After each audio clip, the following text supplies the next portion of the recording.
Hello, YouTube, and welcome back to yet another book review from me, your humble host, Logan Albright. Today, I'm talking about the second volume in the Elric Saga by Michael Moorcock, entitled Stormbringer. The Elric Saga Volume 2, published by Saga Press in 2022, I think, a couple years ago. I had read, it was a year ago now, how time flies, I meant to get to this way earlier, but a year ago I read and reviewed Volume 1, Elric of Melniboné, and really enjoyed it. It was my introduction to Michael Moorcock as a writer. I knew him through Reputation, which I talked about in that video, and through the band Blue Oyster Cult, who I also love. The sun is coming in a weird way, so excuse the lighting in this video. I'm old school and I do all this with natural light because that's kind of my cinematic style, natural lighting. I don't do a lot of lighting setup. Anyway, I meant to get to Volume 2 much earlier, but I had a lot of other books to read, and I just recently got around to it. And the main reason I wanted to read Volume 2 is because it contains the original Elric novel called Stormbringer, which is also the name of this volume. The first thing that Michael Moorcock wrote about Elric as a standalone novel. He had written some short stories before that published in fantasy magazines, but that was the first novel. And the short stories have been kind of recompiled and reintegrated into various other collections. Some of them are in here, some of them are in the first volume. There's a very helpful textual history of the Elric Saga in the back of these books, which makes my life so much easier because the textual history is extremely complicated. There was a lot of combining, re-editing, republishing, renaming, retitling of things, and some of the earliest stories were combined into later things, and then Moorcock would go back and re-edit things to kind of make the continuity and the chronology make more sense, which is a little bit annoying because it's hard to know what was originally part of the stories and what was originally not part of the stories. So like one of the things I was interested in is reading Stormbringer and seeing, what was the first thing that, what was the first elements of Elric's character, Elric's world, Elric's sword, Stormbringer, that Michael Moorcock created. And I don't know how much of it is original to the first novel or how much of it were added later as an edit to make it incorporate better with the rest of the series. Hard to tell without actually going back and buying like the first editions, which I'm not going to do. But I wanted to read it for that reason. And I also wanted to read it because I think the Elric stories are really good and really fun. And I wanted to learn more about his adventures. So like the first volume, this one contains 4 collections, or 4 novels, or 4 short story collections. The Vanishing Tower, Book 1. Book 2, The Revenge of the Rose, which is a little bit later, written a little bit later. Book 3, The Bane of the Black Sword, and Book 4, Stormbringer. And like the first volume, these are arranged in internal chronological order. So this is the order in which the events of the stories happen in the life of Elric, not the order in which they were originally written or published. Which is normally not how I like to read things, but that's kind of the only choice you have with the Elric stories because of all the revisions that went on. So that's what I did. I really liked it. I liked the first one a lot. I liked the second one a lot. They're super fun. They're super fun kind of sword and sorcery fantasy novels, fantasy stories. The world is, it's kind of odd because the world is very dark in a lot of ways and very pessimistic in a lot of ways. Elric is a tragic character. Elric is not always a good guy. But despite the tragedy and the sadness and the bitterness of the world, the stories are fun to read. And I would say, and I have to be, I'm a little hesitant here because I don't want to be too pejorative because I really like these stories, but I would say that these stories are a little bit adolescent in the way that they're written. They're not the most deep, complex stories ever written. They're kind of adolescent male fantasies about going out and killing the bad guys and fighting, and there's tons of slaughter and bloodshed and crazy monsters and wizards and dark towers and all the great stuff from fantasy. And the stories are largely serial. They don't connect that much. They connect a little bit, but they're largely serial adventures that go on like you would see in an old kind of, fantasy magazine or men's magazine where they have these serialized stories. And Elric has these crazy adventures with his buddy Moonglum, the Easterner. And he kills a lot of bad wizards and he fights a lot of crazy monsters, and there's a lot of gore and a lot of bloodshed. And for me, that's really fun.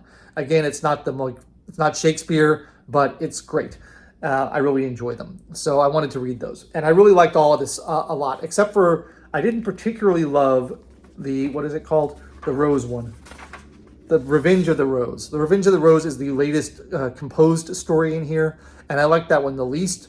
I find the earlier 70s material better. The Revenge of the Rose also kind of introduces this multiverse concept where a character travels from our universe to Elric's universe, And I really didn't like that because, I don't know, it makes Elric's universe seem a little less special to me and less magical by tying it into the real world. I found that kind of annoying. And one of the things that I think is true, I may be wrong about this, but what I think from my research is true, there's a third volume in this series which deals with later novels written by Moorcock about Elric, and I think one of those involves Elric going to America, and that seems really stupid to me. I'm not interested in that at all. So I'm not going to buy and read the third volume of the Elric Saga, but the second volume was really great. And I think my favorite story in here was the first book, The Vanishing Tower, which is just classic 70s fantasy. It's the kind of stuff I love. It's got evil wizards living in towers. It's got, magically enchanted princesses who are under a sleep spell. It's got crazy monsters, very imaginative, very visually beautiful, and it's not visual because it's written, but you can see the pictures in your head of the kind of stuff that Moorcock is creating. He's very imaginative, very creative, comes up with a lot of great fantasy beasts and images and lands and magic, and it really transports you to that world. And I thought that one was great. It really reminded me of the best of classic fantasy, and I really liked that one. Stormbringer itself, being the first completed novel in the Elric series, is interesting because it is very bleak, and it is a fairly conclusive ending to the Elric Saga, which is interesting to me because Moorcock wrote the end basically first. A few short stories aside, he basically said, this is how Elric's story ends. And then he went back and wrote all these prequels and stories that fill out the chronology, maybe because Elric was so successful and he wanted to keep, riding that gravy train, or maybe because he was just interested in the character. But it's an odd way of doing things. It's an odd way of writing the ending first and going back. So, I think that Stormbringer as a whole was a little bit more pessimistic and a little bit more dark than the rest of the stories because it so conclusively comes to an end.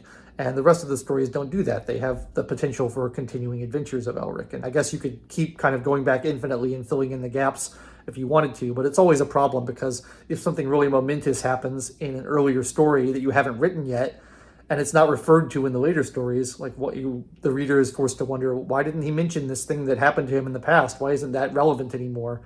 I think writing things backwards like that creates that sort of problem, and it makes it difficult. Although it is nice to have the illusion of depth, where you have something written later that contains allusions to things that happened earlier that you haven't read yet.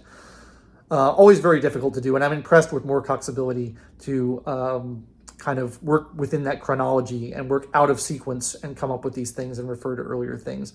There's a story of Elric's wife in here and what happens to her. He briefly gets married and has to deal with that. And these are things that slightly carry over. But as I said before, the stories are not really that connected, and you can mostly read them out of sequence without losing anything great. You're not going to be lost about knowing what's happening for the most part.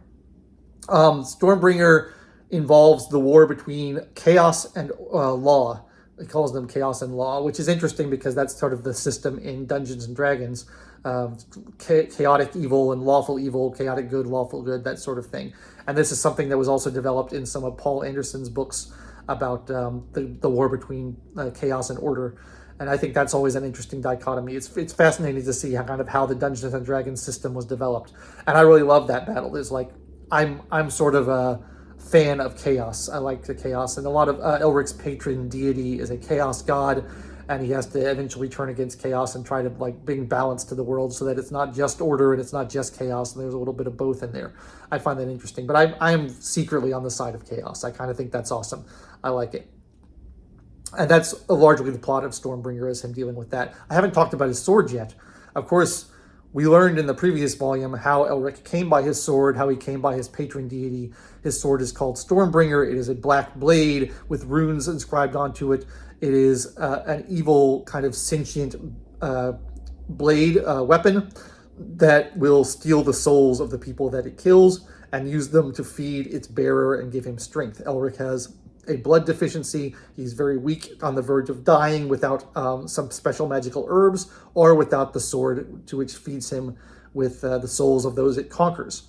And also the sword has a mind of its own. So Elric is a tragic figure in that he wields this blade for purposes of his own, both to keep himself alive and also to wage the war against the entities of chaos to try to prevent the universe from ending. But in doing so, the blade will often lash out against his will, kill people close to him, kill his friends, kill allies. And Elric always kind of weeps bitterly over this and mourns his fate, but he doesn't give up the sword. He hangs on to it anyway, which ties into Elric's character as someone who's not wholly a good guy. He's not a bright, shining, moral paladin type character. He's self-interested and he is somewhat amoral. He's mostly doing the right thing when it comes to his battles that he fights.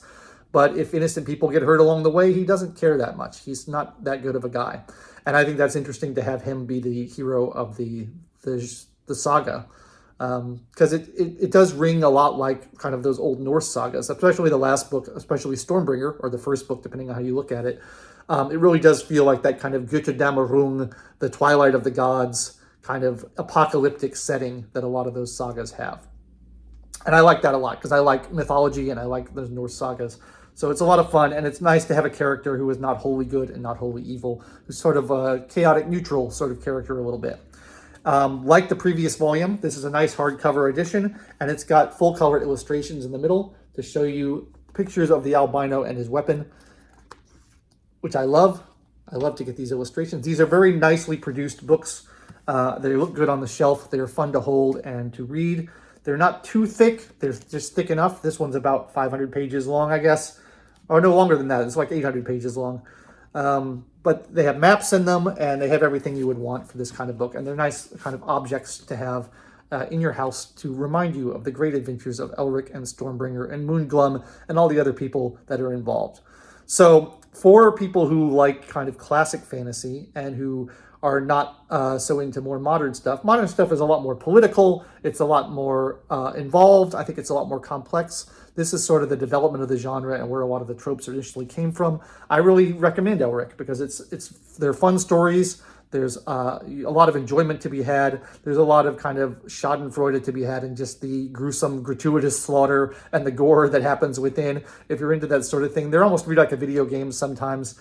So they're a little bit of a guilty pleasure in that sense because they're not the deepest thing ever written, but they are great and they are influential and they, helped develop the genre quite a bit. So I can recommend Stormbringer, Elric Saga Volume 2.